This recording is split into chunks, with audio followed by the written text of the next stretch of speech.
Breaking news చూస్తున్నాం.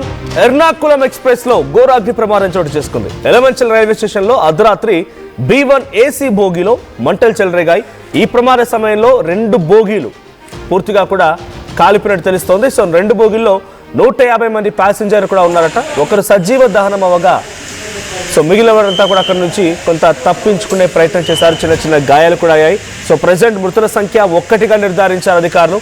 ఇక వయస్సులో పెద్ద ఆయన కావడంతో ట్రైన్ నుంచి బయటికి రాలేకనే ఆయన మరణించారు లోపల తెలుస్తోంది. సో మృతుడు విజయవాడకు చెందిన చంద్రశేఖర్ గుర్తించారు. 4 ఫైర్ ఇంజన్లు అక్కడికి చేరుకొని మంటలు నార్పారు. సో రైల్వే స్టేషన్లో ఒక్కసారిగా హడావిడి వాతావరణం నెలకొంది, హైటెన్షన్ నెలకొంది. ఎర్నాకుళం ఎక్స్ప్రెస్ సంబంధించినటువంటి రైలు కూడా ఆ స్టేషన్లో నిలిచిపోయింది. వైజాగ్ నుంచి విజయవాడ వెళ్ళేటువంటి పలు రైలు మొత్తం కూడా ఆలస్యమైపోయాయి. So Tatanagar to Ernakulam express train number 18189 so తెల్లవారుజామున 1:30 సమయంలో ఈ మంటలు చెల్లినట్టు తెలుస్తోంది. సో అనకాపల్లి నుండి ఎలమంచలి మధ్యలో ఈ ఘటన చోటు చేసుకుని ఎగ్జాక్ట్గా ఎలమంచలి రైల్వే స్టేషన్ దగ్గర ఆ విజువల్ చూస్తున్నాం. రైల్వే స్టేషన్లోనే ఆ బోగిలో నుంచి ఎటువంటి మంటలు చెలరేగుతున్నాయో మన విజువల్స్లో చూస్తే అర్థమవుతుంది. అంటే సేమ్ టైం ఇందులో ప్రమాదానికి గల ప్రధాన కారణాన్ని ఇంకా గుర్తించాల్సింది. అట్ సేమ్ టైం ఈ మంటలు ఇంతగా వ్యాపించడానికి ప్రధాన కారణం అక్కడ దుప్పట్లు, చెద్దర్లు ఇతరత్ర లోపల ఈజీగా అంటుకొని ఇంకా మంటల్ని చెలరేగేటువంటి స్వభావం కలిగి ఉన్నాయి. సో సీట్స్ ఉన్నాయి, సీట్స్ లెదర్ సీట్స్ ఉన్నాయి. సో ఇవన్నీ కూడా కొంత ఇప్పుడు ఈ సంఘటనలో కంప్లీట్గా వాష్ అవుట్ అయిపోయాయి. ద ప్రైమరీ ఎంగల్ఫ్డ్ అంటే ఇక్కడ ఈ ప్రమాదానికి సంబంధించి ఈ అగ్ని ప్రమాదంలో అసలు ఎటువంటి కారణంగా ఉందని ఇంకా తెలియాల్సి ఉంది. 2 AC కోచ్లు B1 and M2. So some reports also mention B2 అంటే B2 కూడా కొంత ఈ యొక్క అగ్ని ప్రమాదంలో కాలిపోయినట్టు తెలుస్తోంది. సో ఇవన్నీ కూడా ప్యాంట్రీకి దగ్గరగా ఉంటాయి. అంటే బేసిక్గా ఫుడ్ సప్లై చేస్తుంటారు చూసారు ట్రైన్లో కూడా. సో అటువంటి విధంగానే అక్కడ ప్యాంట్రీ, అక్కడ కుకింగ్ ఏరియాకి సంబంధించినటువంటి ఒక కంపార్ట్మెంట్కి దగ్గరగా ఉన్నటువంటి ప్రాంతాలంట. సో అక్కడి నుంచి ఏదైనా వచ్చిందని తెలియాల్సి ఉంది. So 70 years old Chandrashekar Sundar from Vijayawada. Chandrashekar Sundar అనేటువంటి వ్యక్తి 70 ఏళ్ల వ్యక్తి ఈ సంఘటనలో మరణించారు. సో B1 కోచ్లో ఉన్నటువంటి వ్యక్తి ఆయన. సో చాలామంది కూడా అక్కడి నుంచి హుటాహుట్న తప్పించుకునే ప్రయత్నం చేశారు. So the fire have started due to break binding. So ఎక్కువగా బ్రేక్ సడన్గా వేయడంతో ఆ చిన్న స్పార్క్ నుంచే ఈ ప్రమాదం వచ్చిందా అనేటువంటి అనుమానాలు కూడా వ్యక్తమవుతున్నాయి. ఫార్మల్ ఇన్వెస్టిగేషన్ కూడా చేయడానికి సిద్ధంగా ఉన్నారు. సో రెస్క్యూ ఆపరేషన్స్ కొనసాగుతున్న విజువల్స్ మనం చూస్తున్నాం. అనకాపల్లి, యలమంచలి అండ్ నక్కపల్లి దగ్గర నుంచి చాలా పెద్ద ఎత్తున అక్కడికి హుటాహుట్న ఫైర్ ఇంజన్లు చేరుకున్నాయి. విశాఖపట్నం నుంచి విజయవాడ వెళ్ళేటువంటి రూట్లో ఆ రైలు మార్గాలు మొత్తం కూడా క్లోజ్ అయిపోయాయి. ఎక్కడికక్కడ రైలు నిలిపివేశారు.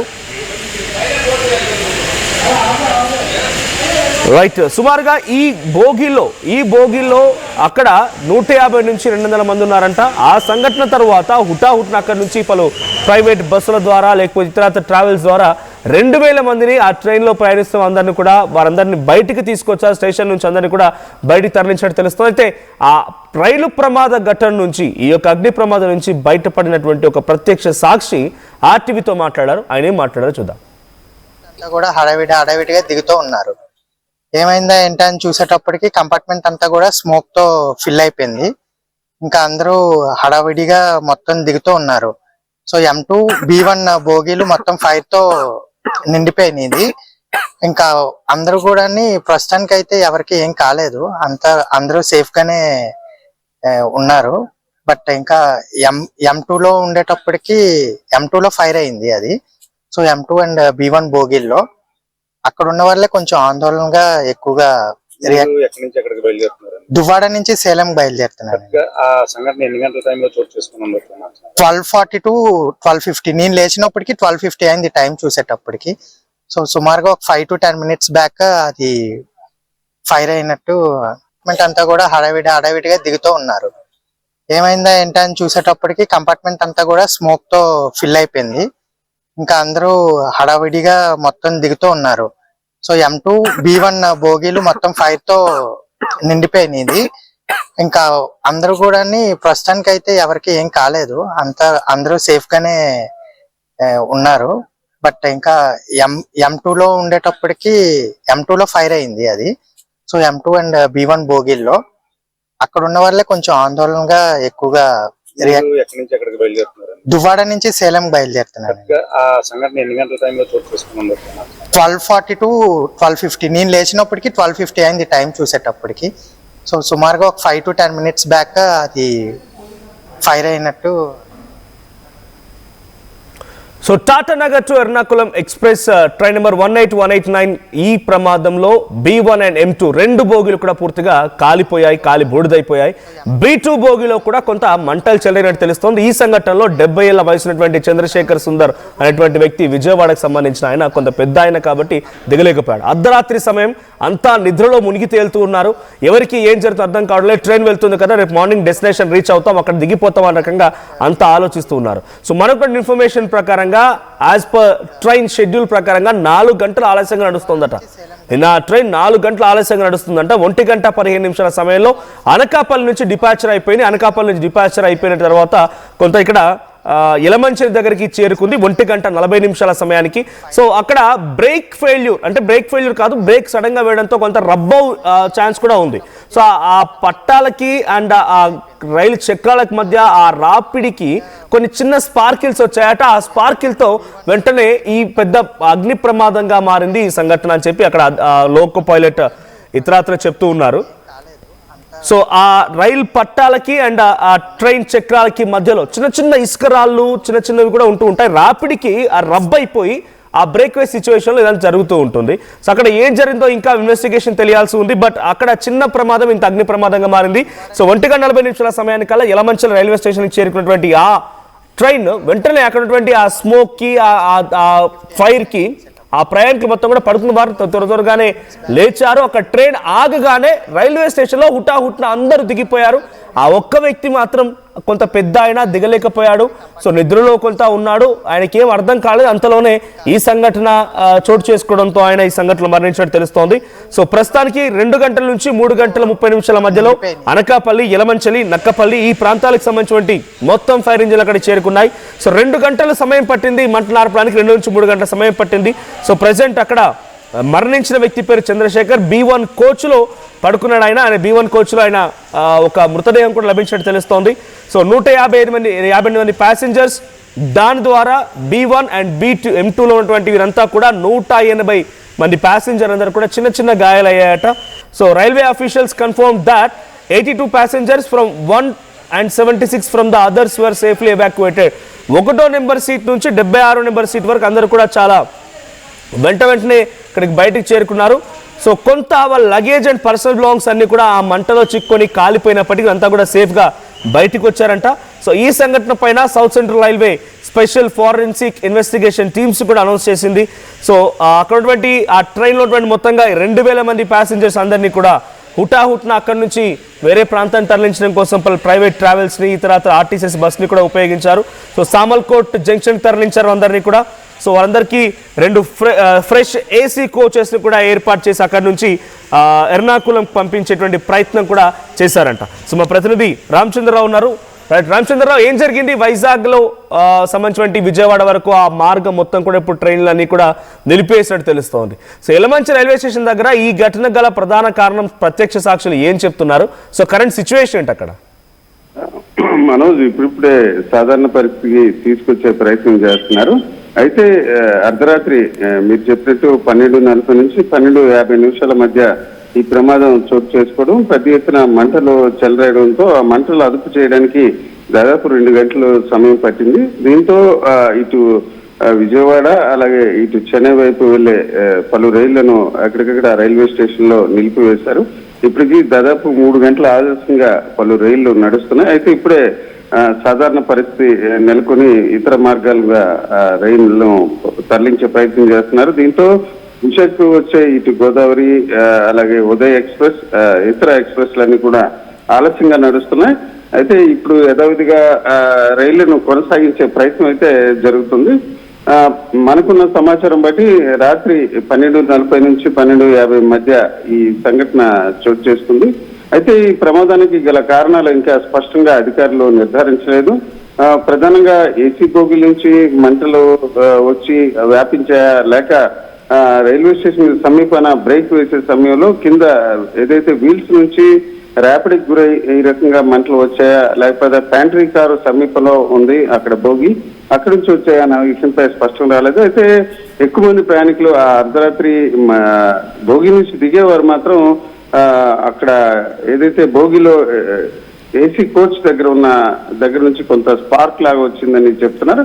అయితే ఇది ఇంకా స్పష్టంగా మనం చెప్పలేము.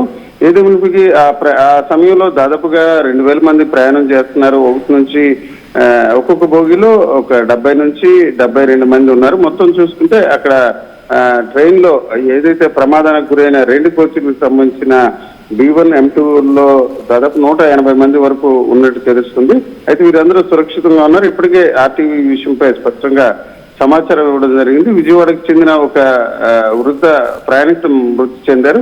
అయితే అందరూ ఒకసారిగా యలమంచిలి రైల్వే స్టేషన్ కి ట్రైన్ చేరుకున్న వెంటనే అప్పటికే ఒక 5 నిమిషాల ముందే మంటలు వస్తున్నాయనే విషయంపై కొంత గందరగోళం నెలకొంది. అలాగే 12:30 దాటిన దశలో కొందరు నిద్రపోతున్నారు, మరి కొందరు కూడా ఏదైతే మొబైల్ చూసుకోవడం ఇట్లా ఉన్న వారందరూ కూడా ఒకసారిగా అప్రమత్తమయ్యారు. వారందరూ కూడా ట్రైన్ ఆగిన వెంటనే కిందకి దూకేయడం, దిగిపోవడం అట్లా జరిగింది. అయితే ఊహించిన విధంగా ఆ ఒక్క ప్రయాణికుడు మాత్రం ఉండిపోవడం జరిగింది. ఒక్కసారిగా మంటలు వ్యాపించడంతో అధికారులు అయితే మిగతా బోగీలకు మంటలు వ్యాపించకుండా దాన్ని వేరు చేసే ప్రయత్నంలో ఉండి ఆ విషయాన్ని కొంత మర్చిపోయారు అని మనం చెప్పుకోవచ్చు. అయితే ఒకసారిగా మంటలు వ్యాపించడంతో అందరూ దిగిపోవడంతో ప్రయాణికులు అందరూ దిగిపోయారు, ఖాళీ అయిందన్న భావం కూడా నెలకొనడం వల్ల ఇలా రకంగా జరిగింది. నిజానికి రైలు యలమంచిలి స్టేషన్ కి చేరుకున్న వెంటనే అధికారులు అలాగే మిగతా బోగిల్లో ప్రయాణికులు కూడా అప్రమత్తం అయ్యారు. సామాన్లు తీయడం, వారు వ్యక్తిగతంగా కూడా కొందరు లోపలికి వెళ్లి బయటకు తీసినట్టు కూడా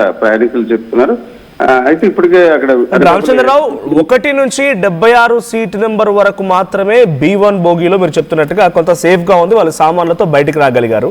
సో మిగిలినవంతా కూడా వాళ్ళు కొంత ప్రాణాలతో బయటపడడం, తర్వాత చిన్న చిన్న గాయాలవడం అంతా ఓకే, కానీ విలువైనటువంటి సామాగ్రి మొత్తం పూర్తిగా కాలిపోయిందని చెప్తున్నారు. ఒక వ్యక్తి కూడా మరణించాడు, ఒక పెద్ద ఆయన మరణించాడు.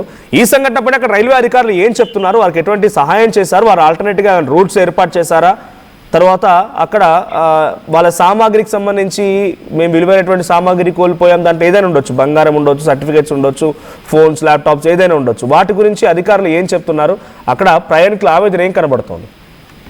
వాస్తవానికి ఎక్కువగా సామాగ్రితోనే దిగిపోయారు. ఒకరిద్దరు మినహాయిస్తే ఎక్కువ సామాగ్రి మాత్రం ట్రైన్ దిగి ఒక 2-3 నిమిషాల్లోనే వ్యవహారం జరిగింది. అయితే ఎక్కువ మంది ఇతర సామాగ్రి మినహాయిస్తే పెద్ద విలువైన వస్తువులు కోల్పోయినట్టు ఇప్పుడున్న సమాచారం లేదు. ఎందుకంటే రాత్రి సంఘటన జరిగిన వెంటనే సురక్షితంగా బయటపడ్డామన్న భావంతోనే చాలా మంది ఉన్నారు. ఇది ఒక రకంగా ఒక ఘోర రైలు ప్రమాదం జరిగినట్టే మనం చెప్పుకోవచ్చు. అయితే అదృష్టవశాత్తు ఎవరికి ప్రాణాలు నష్టం జరగకపోవడంతో కొంత, అంటే ఒక్కరు మినహాయిస్తే ఎక్కువ మందికి ప్రాణాలు నష్టం జరగకపోవడంతో కొంత ప్రజలు ఒక ప్రమాదంలో కూడా కొంత ఉపశమనం భావంతో ఉన్నారు. ప్రధానంగా ఈ రైలు బోగీలు మిగతా బోగీలకు మంటలు వ్యాపించకుండా, అలాగే రైల్వే స్టేషన్ నిప్పు అంటకుండా వాటి మీద ఎక్కువ దృష్టి పెట్టారు. మీరు తెలుసు, అనకాపల్లి, నక్కపల్లి, యలమంచిలి చుట్టుపక్కల ఉన్న ఫైర్ ఇంజిన్లను పెద్ద ఎత్తున తీసుకొచ్చి వెంటనే మంటలను అదుపు చేయడంతో ఒక తీవ్రత తగ్గింది. ప్రస్తుతానికైతే ఈ సామాగ్రి విషయంపై పెద్ద ప్రజల్లో, అంటే ప్రయాణికుల్లో ఆందోళన కనిపించట్లేదు. ఒక రకంగా ప్రమాదం నుంచి బయటపడ్డాం, ప్రాణాలకు కాపాడుకున్న భావంలోనే వారంతా ఉన్నారు. అయితే ఇంకా ఎవరైతే చంద్రశేఖర్ కుటుంబ సభ్యులకు సమాచారం అందించే ప్రయత్నం జరుగుతుంది. అతను పూర్తి వివరాలు, అంటే ప్రస్తుతానికి ఏదైతే డేటాలో ఉన్న అంశం బట్టి అతను పేరు, ఏజ్ ని గుర్తించడం జరిగింది. అయితే పూర్తి వివరాలు ఇంకా రావాల్సింది. అయితే ప్రస్తుతానికి రైలు మంటలు అయితే అదుపులో పూర్తిగా వచ్చి రాత్రి 1 గంట నుంచి 2:30 గంటల మధ్యనే వాటిని అదుపులోకి తీసుకోవడం జరిగింది. అయితే ఈ ప్రమాదం ఎలా జరిగిందన్న విషయంపై ఇప్పటికే ఫోరెన్సిక్ సిబ్బందిని అక్కడ చేరుకోవడం జరిగింది. అదే ఇతర ప్రాంతాల నుంచి కూడా తప్పించి ప్రమాదం ఎలాగ జరిగిందన్న విషయంపై నిర్ధారణ చేసుకునే ప్రయత్నాలు అయితే జరుగుతున్నాయి. ఇప్పటికే అనకాపల్లి ఎస్పీ కూడా అక్కడ చేరుకున్నారు. Manoj, right, thank you Ramachandra Rao. So మొత్తంగా ఈ ఇన్సిడెంట్కి సంబంధించి పెద్ద ఎత్తున అక్కడ తీవ్ర ఒక హై టెన్షన్ నెలకొంది. సో సుమారు కొన్ని గంటలు పట్టింది అక్కడ మంటలు నార్పడానికి. 2 బోగీలు B1 అండ్ M2 2 బోగీలు కూడా ఈ సంఘటనలో పూర్తిగా కాలి బూడిదైపోయాయి. B1 బోగిలో ఉన్నటువంటి చంద్రశేఖర్ అనేటువంటి ఆ 70 ఏళ్ల పెద్ద ఆయన ఇప్పుడు ఈ సంఘటనలో మరణించినట్టు తెలుస్తుంది. మృతదేహాన్ని కూడా గుర్తించారు అధికారులు. సో ఈ సంఘటన పైన అక్కడ ఉన్నటువంటి రైల్వే పోలీస్ అధికారులు మాట్లాడుకొచ్చారు ఆర్టీవీతో. వారు ఏం మాట్లాడారో చూద్దాం.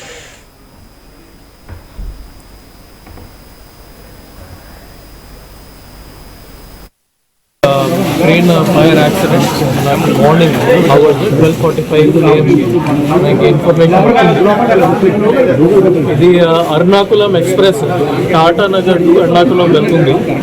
మధ్యలోనే ఎలా మంచినీళ్ళలోనే ఇక్కడ స్టాప్ కూడా లేదు. కానీ ఈ ట్రైన్ ఫైర్ యాక్సిడెంట్ జరిగినప్పుడు ఒక వ్యక్తి చైన్ పుల్ చేసిన తర్వాత ఇక్కడ ఎలమంచిలి రైల్వే స్టేషన్లోనే ఈ ట్రైన్స్ మనకి స్టాప్ అయిపోయింది. Main fire origin M2 are B1 మనం ఫిగర్ అవుట్ చేసాము. ఇందులో కాజ్ ఆఫ్ ఫైర్ యాక్సిడెంట్ ఎప్పుడు కూడా మనం అసర్టైన్ చేసుకుంటున్నాము. ఎఫ్ఎస్ఎల్ టీమ్ని పిలవడం జరిగింది. 2 ఎఫ్ఎస్ఎల్ టీమ్స్ మనం పిలవడం జరిగింది. సో వెదర్ ఇది ఎలక్ట్రిక్ షార్ట్ సర్క్యూట్ జరిగింది లేకపోతే వేరే ఇష్యూలోనే ఇది ఫైర్ యాక్సిడెంట్ జరిగింది, అది మనం వెరిఫై చేస్తున్నాం. In total 80 passengers in one coach, 82 passengers in one coach. Second కోచ్లో 76 passengers మనకి టోటల్ లిస్ట్ కన్ఫర్మ్ చేయడం జరిగింది. ఫార్చునేట్లీ అందరూ బయటకి వచ్చేసారు, టైంగానే వచ్చేసారు. And they are sent back in a separate train to Ernakulam. Unfortunately ఒక డెడ్ బాడీ కూడా మనకి B1 కోచ్లోనే దొరికింది. It has been identified as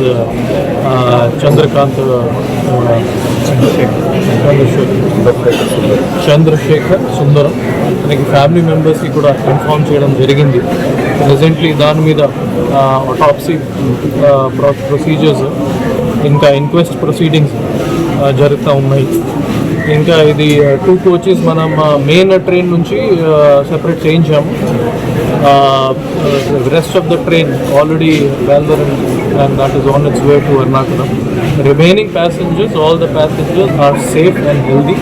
వాళ్ళకి రైల్వే డిపార్ట్మెంట్ ద్వారా, ఆర్పిఎఫ్ ద్వారా, జిఆర్పి ద్వారా, ఫైర్ డిపార్ట్మెంట్ ద్వారా, పోలీస్ ద్వారా అది అష్యూర్ చేయడం కూడా జరిగింది. They will be sent on the next train back to Ernakulam. But presently family మెంబర్స్కి అండ్ మీడియా ఫ్రెండ్స్ ద్వారా మనం చెప్పిస్తున్నాము దాన్ని ఎటువంటి ప్యానిక్ అవ్వడానికి ఏమీ అవకాశం లేదు. సో అందరూ సేఫ్గానే ఉన్నారు కాబట్టి ఎటువంటి వాళ్ళకి ఫ్యామిలీ మెంబర్స్కి మాట్లాడడానికి అవకాశం ఉంది. వాళ్ళు డైరెక్ట్లీ ఫ్యామిలీ మెంబర్స్తో మాట్లాడవచ్చు. లేకపోతే రైల్వే హెల్ప్ లైన్ నెంబర్ 139కి వాళ్ళు కాల్ చేసి అది వెరిఫై కూడా చేసుకోవచ్చు. Any kind of assistance required from government are from police side మనం రెడీగానే ప్రొవైడ్ చేసుకుంటాం. One dead body unfortunate death case సంబంధించి ప్రొసీడింగ్స్ అన్నీ చేసుకుంటున్నాము, ఇన్క్వెస్ట్ చేసుకుంటున్నాము. ఫ్యామిలీ మెంబర్స్ని కూడా ఇన్ఫార్మ్ చేయడం జరిగింది. వాళ్ళు కూడా ఇక్కడికి వచ్చేసారు. మాట్లాడిన తర్వాత అది ప్రాసెస్ వరకు కంప్లీట్ చేసి డెడ్ బాడీ కూడా హ్యాండ్ ఓవర్ చేసుకుంటాము. ఆల్టర్నేటివ్ అరేంజ్మెంట్స్ ఫర్ ట్రైన్ అది కూడా పెట్టడం జరిగింది. And all the passengers have already been sent. Remaining passengers are safe. Thank you. ఎలాంటి సహాయ కార్యక్రమాలు చేశారు సార్? ఇమీడియట్లీ ప్లానింగ్ సిచ్యువేషన్ మొత్తం అంతా దట్టమైన పొగ కమ్ముకుంది. ఒక train fire accident morning hours